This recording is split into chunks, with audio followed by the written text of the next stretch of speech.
Ролик можно смотреть на Твиче с родителями. Ваш последний пост вызвал некоторое беспокойство. Почему вы решили, что в игре Майнкрафт существуют запрещенные вещи, о которых должны знать игроки? Да, вы все верно подметили, я так и написал. Могли бы вы подробнее рассказать об этом? Да, конечно. Вы не возражаете, если я включу запись? Нет, конечно, не против. Перед тем, как я начну говорить, вы должны понять, с чего это все начиналось.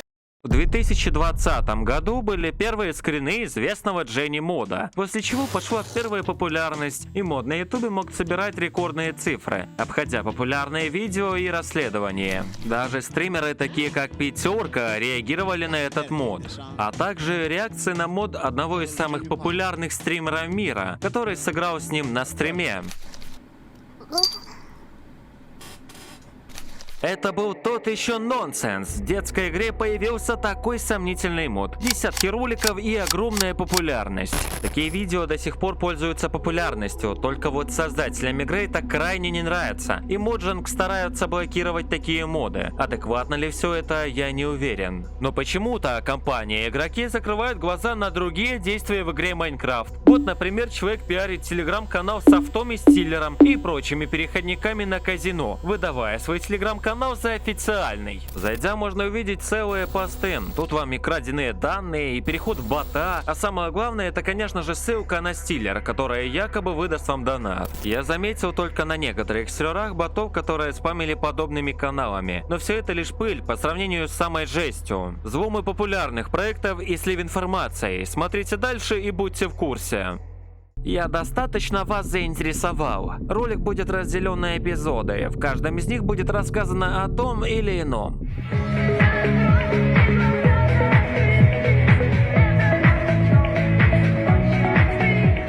В 2022 году Дженни стала вторым по поиску на черно-желтом ютубе, обогнав известных актрис. После огромной популярности в Google Play Market развелось десятки фейковых приложений. Проходит какое-то время, обновления мода выходят дальше, и вскоре компания Mojang решает открыть глаза и заблокировать мод с будущим иском в суд. Теперь игроки Майнкрафта иногда троллят компанию. Например, под последним постом аккаунта Майнкрафт в Твиттере игроки начали кидать фотки, а также писать о обновлении, где удалили Дженни. Такие комментарии модерация почему-то удаляет. И так снова открывает доступ к исходному коду мода и передает владение некой Troll MasterCard. Она активно занимается развитием мода, но такой популярности, как у прошлого владельца, уже нету. Максимально странная женщина превращает свою бизнес-страницу в OnlyFans, публикуя откровенные фотографии. Скорее, вместо Патреона ей надо было создать совсем другой профиль. Касаемо самого мода, то у прошлого создателя было четкое понятие, без ЛГБТ и прочей пропаганды. Но пришла новая власть и все кардинально изменилось. Когда по стереотипу и всем нормам была девушка и парень, то теперь в двух новых мобах есть вот это вот.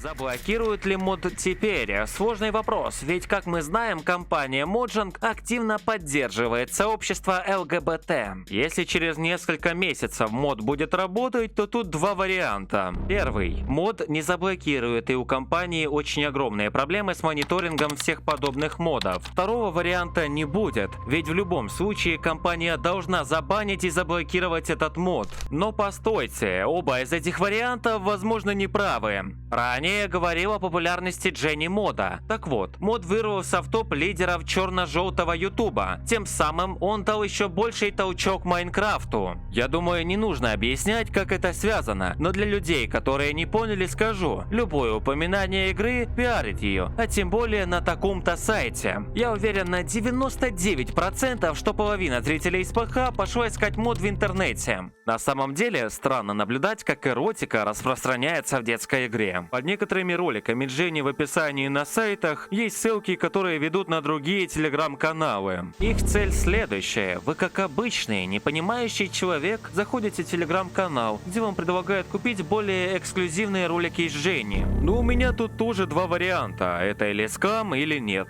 С одной стороны, да, создатель мода плохой, что такое делает, но с другой, в компании и нету четких правил по поводу любых модов. Они нигде не писали о том, что некоторые моды будут блокировать, поэтому и что-то подобное заявлять тоже не имеют права.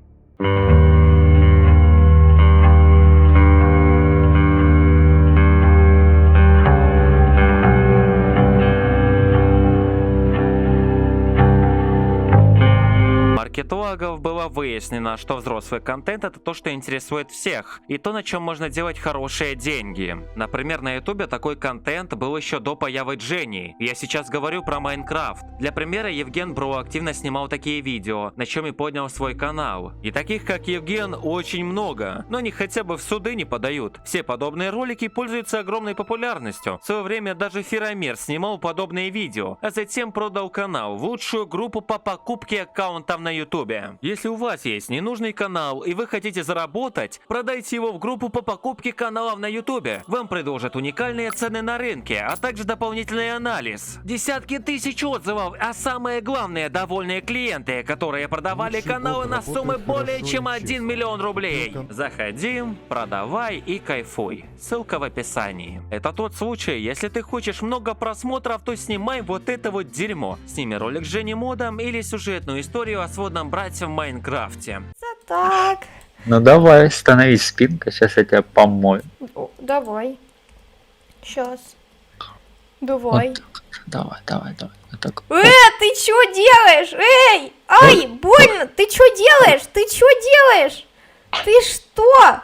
Ты что? В 2021 был пик роликов с аниме в Майнкрафте, где буквально каждое превью кликбейтило на просмотр. Понятное дело, ничего там такого не было, но это были тренды. На самом деле, такие анимации довольно дорогие, но на них подняли миллионы подписчиков. На русском же ютубе таких трендов мало, есть лишь самый популярный ютубер Кореш. Я хочу с тобой переспать, ты крутой. Но жаль, больше он не будет выпускать такие видео, опубликовал такой ролик. Потому что я ухожу с ютуба. А после ухода он снял какой-то влог о Индии. В целом, история этого контента закончена. Сейчас такие ролики выходят все реже, и очень хорошо то, что YouTube стал кидать такие видео на желтую монетку, или вовсе не монетизировать. Напишите в комментариях, что вы думаете по этому поводу, и смотрели ли вы подобный контент.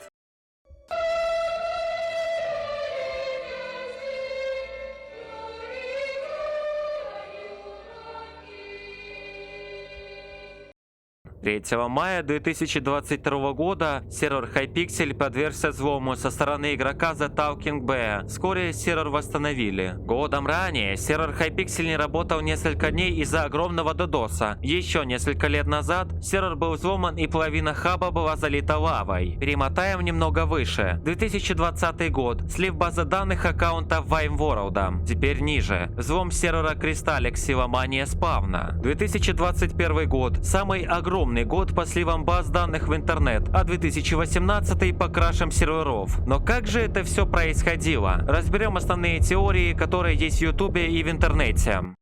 Первое. Люди используют программы для доступа к серверам и взломом их данных. Это неверная теория, ведь в большинстве случаев вы абсолютно никак не сможете подключиться к консоли проекта через обычную программу. Такой вариант может лишь быть, если на сервере есть встроенный Эркон. Эркон — это протокол, который позволяет администраторам сервера удаленно выполнять команды от имени консоли сервера. Используется он в основном для двух вещей. Первое. Для выдачи покупок с сайта. Сайт соединяется с Эркон и после оплаты выполняет необходимую для выдачи товара команду. Вторая вещь — это в качестве удаленной консоли в ботах ВКонтакте, Дискорде и Телеграме. Работают они примерно следующим образом. Отправляем сообщение какой-нибудь теоретической группе в ВК, отправленная команда выполняется на сервере, и группа посылает вам ответ от сервера. Сейчас же такие способы чаще всего не рабочие. В тот момент краши и взломы могут лишь быть из-за взлома дедика, в случае чего надо изменить пароль и переустановить систему. Второй. Взлом аккаунта администрации проекта. Давайте разберемся, как это все работает. Например, вы обычный пользователь, который работает админом на сервере в Майнкрафте, но ваш аккаунт взломали. Как же это могло произойти? Одна из самых распространенных причин — это то, что злоумышленник нашел регион администратора, после чего подобрал пароль и зашел. На форумах говорят, что в этом случае должен помочь плагин, который позволяет администрации заходить только из выбранных IP.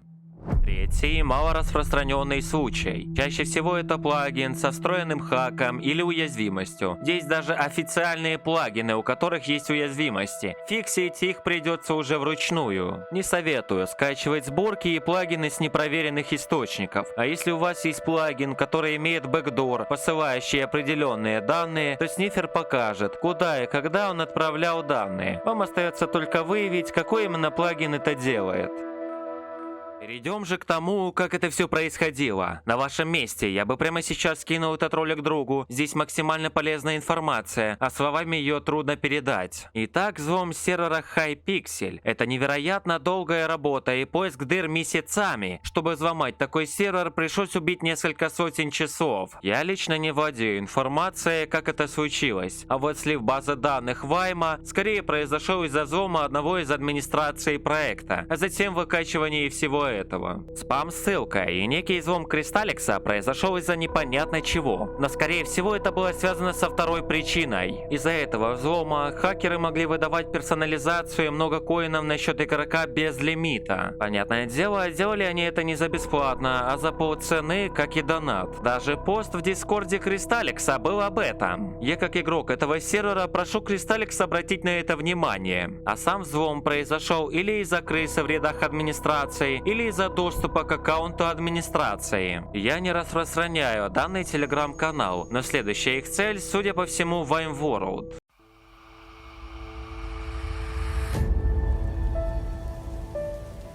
Это то, на что я убил несколько недель своей работы. Отдельное спасибо хочу сказать коллегам с моего дискорд-сервера и человеку, который предоставил подобные скрины. Этот раздел будет самым интересным и в то же время коротким. На серверах Майнкрафта я заметил следующее сообщение. Хочешь раскумариться, заходи в ТГ. Зайдя в Телеграм, я увидел пост. В сообщении было написано о программе, которая якобы может выдать донат на сервере в Майнкрафте. Ну, тут, наверное, и дураку понятно, что это стиллер. Стиллер – это программы или скрипты, созданные злоумышленниками для получения доступа к личной информации пользователей. В его телеграм-канале был пиар-казино со странным контекстом. Не знаю даже, кто может вестись на это, но реферальных ссылок было достаточно много. В любом случае, самое главное – это, конечно же, программа. Первый пост об этом же софте. Как же круто и грамотно он написал о том, сколько возможностей у вас будет после запуска программы. Будто запустите, и любая девушка вам даст.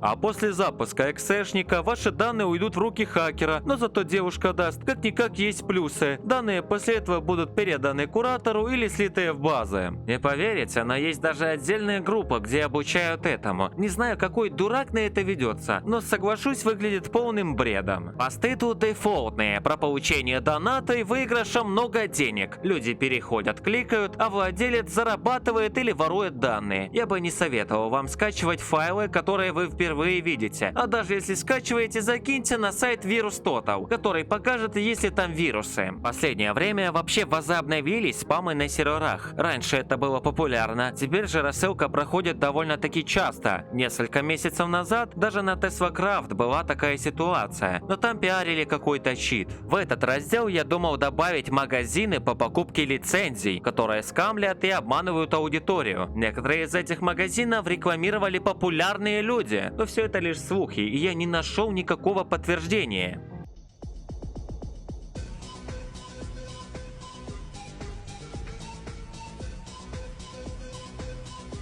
Это то, что максимально сильно разжевали майнкрафтеры на ютубе. Одни говорят, что лаунчеры очень опасны, и лучше купить лицензию за 2500, а параноики вообще утверждают, что нужно играть лишь с одного лаунчера. Смешно наблюдать за этими пользователями интернета, но для лаунчера в большей части это просто бизнес, а ваши данные им не нужны. Несколько лет назад лаунчеров не было вообще. Сейчас же все изменилось, и с каждой дыры вам кричат, какой лаунчер круче. За все время их всех уже успели разоблачить. Но самое интересное это скорее то, что никто из этих людей не понял одного. Изначально бизнес лаунчеров был максимально пустым. Был лишь один T-лаунчер. Когда же у T-лаунчера появились проблемы с конкуренцией, они потихоньку начали портить репутацию других лаунчеров. Как раз таки из-за этого всего и возникало десятки роликов про конфликты и прочую тему. Кто-то где-то что-то сказал, и все сразу начали считать лаунчеры ворами контента. Если что, это называется телефон телефонное радио. Вообще, была такая теория, что лаунчеры воруют данные и там есть скрытое ПО. Самая тупая теория, которую я слышал. Максимум, что там есть, так это спонсорские загрузки. Надо просто убрать галочку. Все остальное это маловероятно, хотя некоторые люди утверждают, что их ники были в базах после регистрации на ТЛ, но это лишь комментарии. Такие же, как и мои слова, но у меня есть десятки отзывов, которые оправдывают пиратские лаунчеры Майнкрафта. Примерно 90% говорит, что лаунчер хороший и не ворует ничего. Остальные 10 отзываются нехорошо. Даже вот, например, в статье по Майнкрафту лаунчер полностью проверили на хаке, и он оказался чист. Такая же фигня с Legacy и к-лаунчером, а все эти разоблачения вводят людей в заблуждение. Остальное, то, что рассказывали в разоблачениях, это просто высосанные факты и немного раздуты. В любом случае, я лично в последнее время не вижу перспективных лаунчеров. Но если вы вдруг знаете такой лаунчер, или вы являетесь создателем, то пишите мне на почту или в Телеграм, ну или же в комментарии. Многие люди задаются вопросом, почему лаунчеры не блокируют?